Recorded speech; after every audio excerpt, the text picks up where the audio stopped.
Hello, everyone. Hi. I have to say that I find it quite impressive that at this time of the festival, you're still willing to sit in a room and listen to people talk to you or with each other. So thank you for coming and thank you for your attendance. And Nicole and I, we would actually like to start this with playing a little video. And in that video, we see you revisiting, I think for the first time, a site where you started some of the first techno parties in Beirut in Lebanon.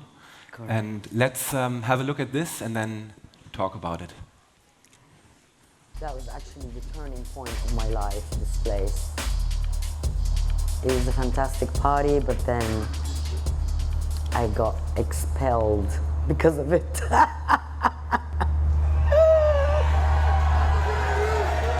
I probably think if it wasn't for this party, I wouldn't be where I am today. Really.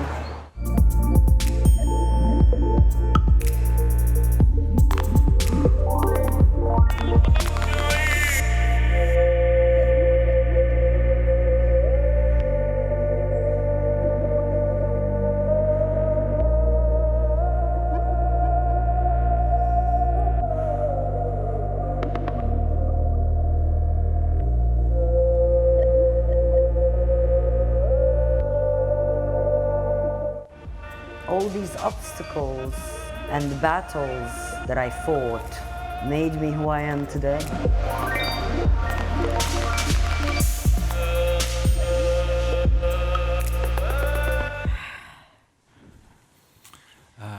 So, Nicole, Hi. you were born in Nigeria and then you grew up in both England and in Lebanon.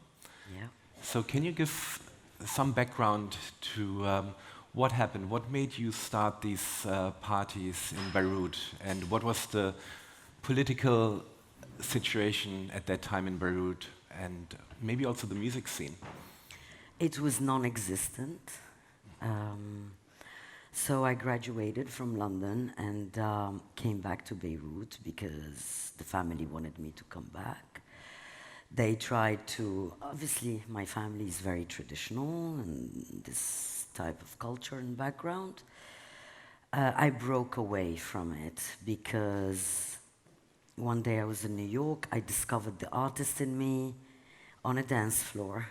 And that was with Danny Tenaglia? It was with Danny Tenaglia.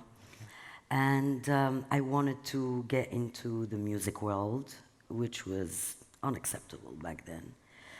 I went against the grain, and I still ventured in it.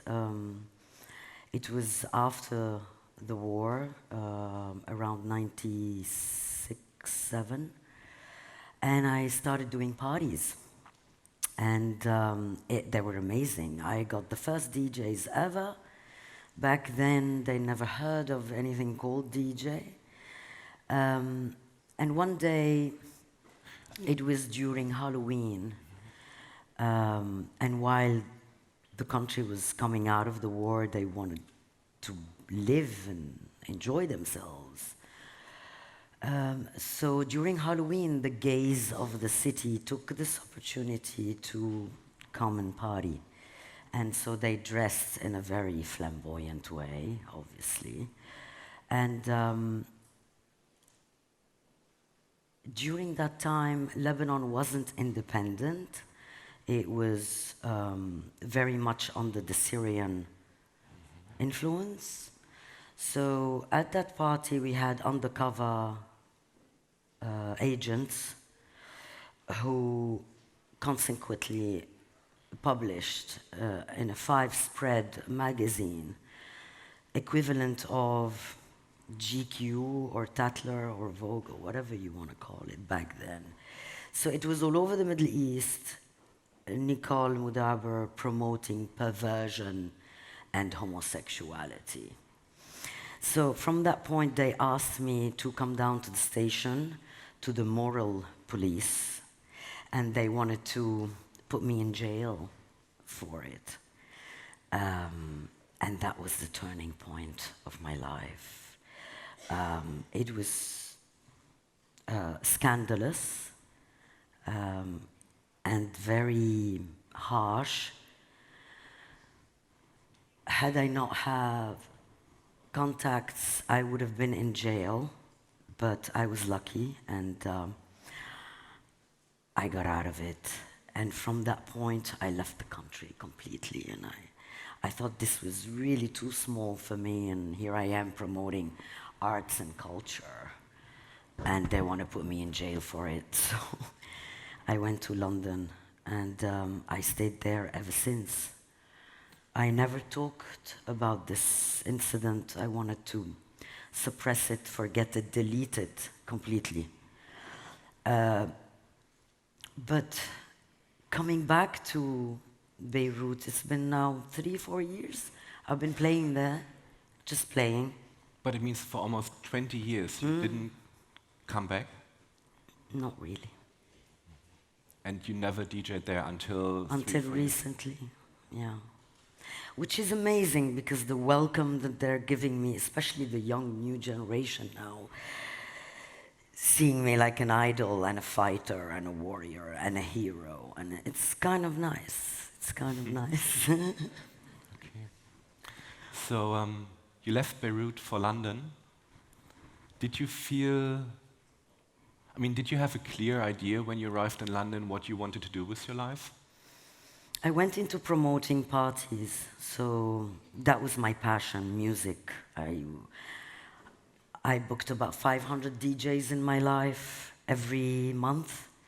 Paco Osuna was one of the artists that he got his first UK booking from me back then. So I kind of liked the programmation musically during the night, and I think this is what stamped my ears, and this is what I do today, because I kind of understand it really well. So this is what I do now. And Nicole, why techno? Not just techno. I don't consider myself just techno. I mean, I play all kinds of music across the board, and I'm proud to say that I do it really well in each genre. Yes. But why did you fall in love with electronic dance music? Why? I don't know. It was a revelation. It was an aha moment for me on the dance floor. The drums reached me, and it spoke to me. It spoke to my soul. And since that point, it was the only vehicle that heals me in life, is music. And I feel that I'm giving this to my fans, because I don't see myself just as an entertainer. And I've noticed the last 2 years, people come to me, cancer patients, or people in depression, or even people met on my dance floor and got married.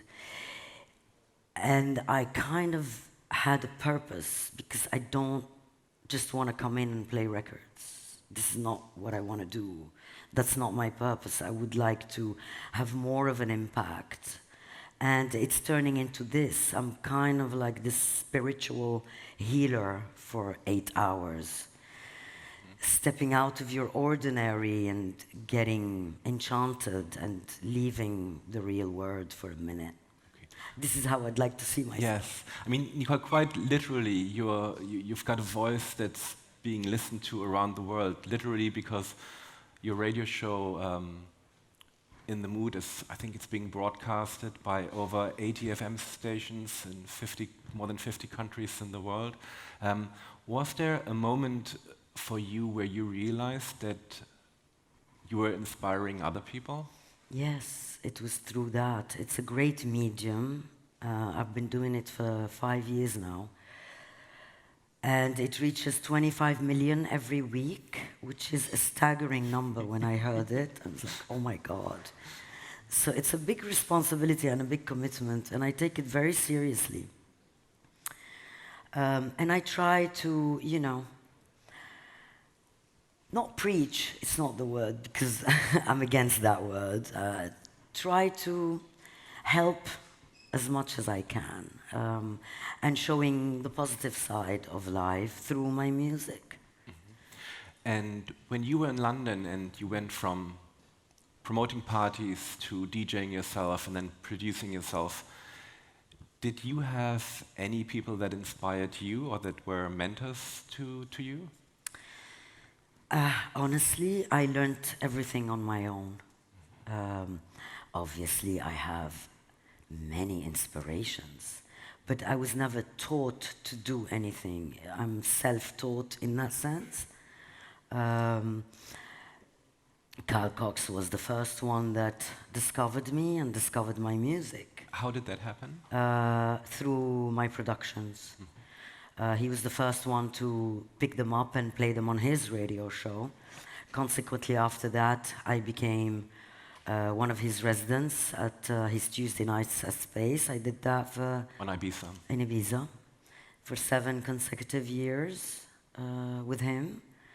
I think my career really took off when I won my first award in the States, and after that my second award, and a few nominations after that. So I'm inspired by beauty, I'm inspired by humanity, I'm inspired by people and by feelings. That's what inspires me. Doing a radio show, still promoting several different events and club nights yourself, producing, DJing, what is the combined driving force for you behind all of this? Why do you still do it after so many years? I have to say, I'm taking a little break this year, so I'm not doing as much, and that is only because I'm more balanced.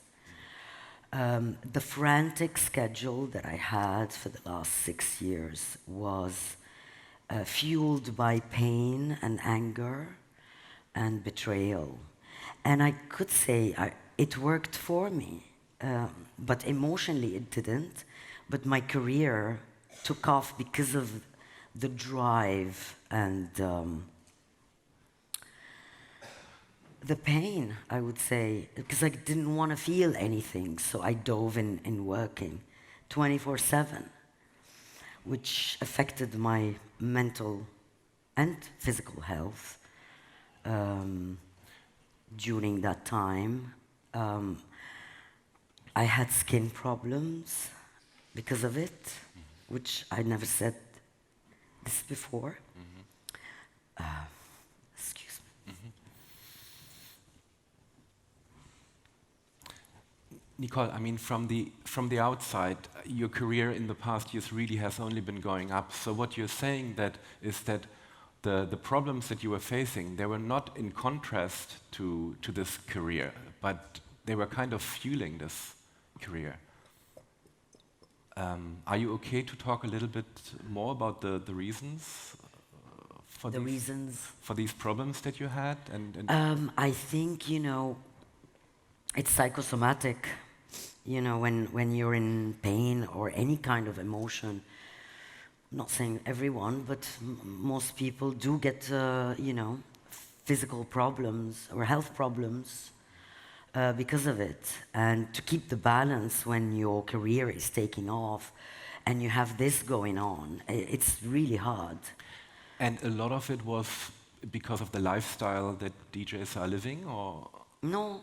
I lived a very healthy lifestyle until last year. Started having shots.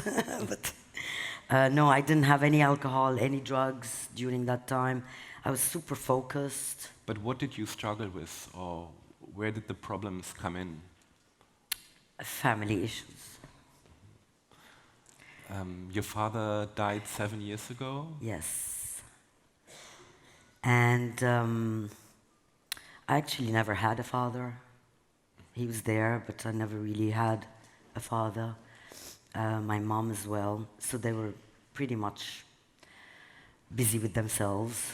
But I could say, when he got ill for the last year and a half, we got closer, and I had him for a year and a half. So that's a good thing, yeah. I guess. So yeah, it was a painful journey. It was a painful journey, and I have a spiritual healer right now in my life that is helping me go through that. And I would like to give it to the people I connect with. I would like to give my knowledge to the people I connect with through music. So I mean, probably this healer was part of the solution, but how did you overcome Time. You can't overcome it except with time. And also having a different perspective. Sometimes, you know, when you are in a bath of emotions, you don't see anything from the outside until one day you snap and you snap out of it. And that is, you know, a blessing when you see the other side and another point of view, another perspective of seeing the problem. And yeah, so this helps. What would you say, where are you now in your life? I am at a stage where I can look back and give myself a tap on the shoulder, which I couldn't do before. And I didn't get it from anybody except my fans.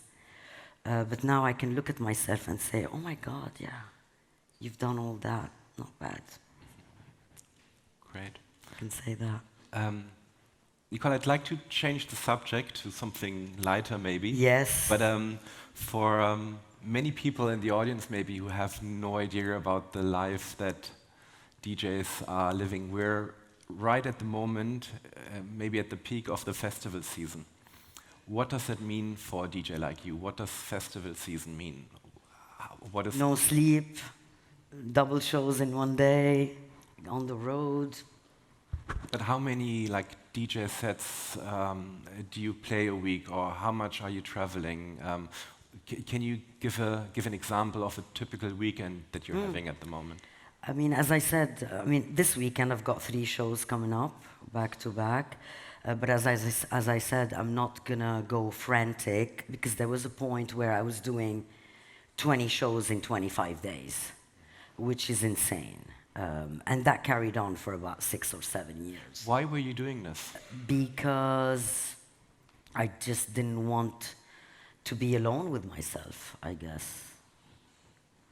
Which is a good thing and also a very bad thing. And these days, when you're traveling, do you travel by yourself, or do you have people that you're traveling with? I have a tour manager, obviously, he travels with me everywhere. And I've got my peeps wherever I go. And I've got my family, which I call my fans. I kind of grew up to know them personally, and some of them follow me all over the world now. It's incredible. Can you give some examples of the interaction that you have with your fans, and how do you communicate with them? Yes, I mean, I'm not Lady Gaga, and I'm not... So I don't have that kind of attitude at all, because I was a fan once, and I know how it is, so I give my time to everyone. If they're here to talk to me, I'm gonna listen to them. So whenever I have time in airports, I reply to my fans, yes. And I grew to know them on a personal level. It's incredible. And that's from people all over the world? Yeah, from all over the world. And is it women in particular? No, it's a mixture. It's not just, no. Okay. I mean, something that has happened is that this whole scene that you are part of, and that also we as Beatport are part of, it has really grown more or less worldwide. But I was wondering, I mean, you were born in Nigeria. Have you ever DJ'd in... Never. No. When I was a kid, I used to have pots and pans and, you know, do the drumming, because I was never allowed to have a drum kit. But no, you know, I think my rhythm came from Africa for sure, because I'm quite rhythmic in my music. But I've never DJ'd, although I'm planning to do something maybe next year. Okay. In Nigeria for the first time, yeah. Good. So today is Thursday. What are you going to do this weekend? Well, after this, I'm heading to the studio to finish a project of mine. In Berlin? Yeah. And tomorrow I leave to Spain, and then Luxembourg, Belgium. The same. Okay, you still know your schedule. Yeah. Okay. Then that's it from me, Nicole, but I would really also take the time and open this up for questions from the audience. Can someone maybe let me know like how much time for how many questions we've still got? Okay, 4 or 5 questions. So does anyone have a question? And then, yeah, we can see them here. Nicole, can you read this? Do you? Maybe we can also read it out loud, or? What would you recommend to DJ colleagues with regards to keeping mental health in line together with their career?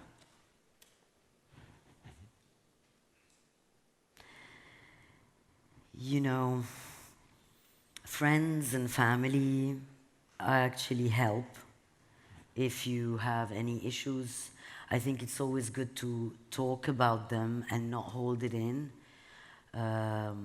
because sometimes we do hold things in and it can transform into a different reality. So it's always good to talk about your issues and your problems. And it's also good to talk to an independent person. I chose a spiritual healer. People can choose, you know, more on the medical side or counseling. And I do think when you are in this state, don't venture into alcohol or any other substances, because it does distort the reality as well, and it becomes a bit harder to get out from. The second question is if you think that especially in the music industry and in this DJ scene, that mental health issues should be addressed more, and that they are there because of the intense touring schedules, social media. Well, we are addressing it more and more. I see it.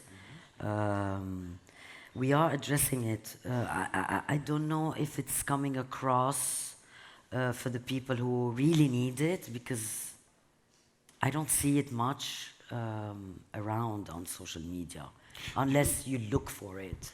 But it's not in your face all the time. I mean, in the last couple of years, could you see when you were talking among colleagues or while traveling that mental health is a topic that is discussed more openly? It is, yes. And you shouldn't be afraid to talk about it. I mean, there are so many things I would like to talk about. Obviously, today is not a good day for it, but you're not alone. That's the thing. You're not alone. So as long as you feel that you're not alone, you're halfway there. Do you see a change between generations on the dance floors? Do they feel the same? I do see a change, however, the feeling is the same. We have the same emotions, and that's not gonna go anywhere. Whether you're black, white, yellow, Asian, red, whatever color you are. We have exactly the same emotions, and I see it on the dance floor. The behavior on the dance floor has changed. Obviously, everybody's on their phones these days, and you tend to lose the moments. So put your phones down. I actually have to add to this, because I just realized that this year is the 30th anniversary of me dancing at Berlin techno parties. So I've been doing this now for 30 years, and the situation in clubs in Berlin is a bit different, because you're not allowed to take photos or have your camera out. Yeah. And I have to say, I don't see, I agree with you, I don't see a difference in feeling. It's on the dance floor, and I think that's one of the beautiful things. Yes. Everyone is the same. Yeah, we are the same. And even if we don't speak the same language, we feel exactly the same. Yeah. Maybe one or two more? Touring DJs are some of the most frequent flyers of all careers. Which balance between prestige gigs, sustainability, and being a role model do you have? it's hard to keep the balance. It's hard to keep the balance, and I don't want to call prestige gigs because it's not prestige. You play gigs because you want to share your music and because you want to share your art. Every gig is exactly the same, whether you play to 300 or to 50,000. The exact emotion and 100% out of yourself is put in. So, the role model, am I a role model? I don't know. I'd like to inspire people. I've been getting a lot of people coming to me and saying, oh my God, we aspire to be like you. You paved the way to a lot of women and to a lot of boys. Or it's nice to hear this, and it's very touching, but I think my work isn't done yet. I have a lot to give still. And Nicole, have you thought about the subject of sustainability? Because obviously the job of a DJ requires you, if you don't turn yourself into a hologram, or to fly all around the world several times in a year or even a month. So with regards to climate control and CO2 emissions, is there... I mean, I started doing this, and I think, as you know, I am involved in a lot of non-profit organizations, and I'm kind of focused on solving kids' cancer, and I'm involved in the Lower East Side girls, which are lower income girls in New York, and I help them a lot with that, and obviously the FGM. I think my next thing will be the environment, and I already began, I changed my rider. No plastic wherever I go, no straws, no plastic bottles. So no vinyl? Well, I'm going to come back to that. I'm preparing a tour just vinyl now. But yeah, vinyl is is a big question. We need to protect our environment because this is all we have, and it might be destroyed in the next 10, 15, 20 years, so we need to act now. We have to come to an end now, so thank you so much for listening, and thank you, Nicole, so much for sharing. Thank you for having me. Thank you.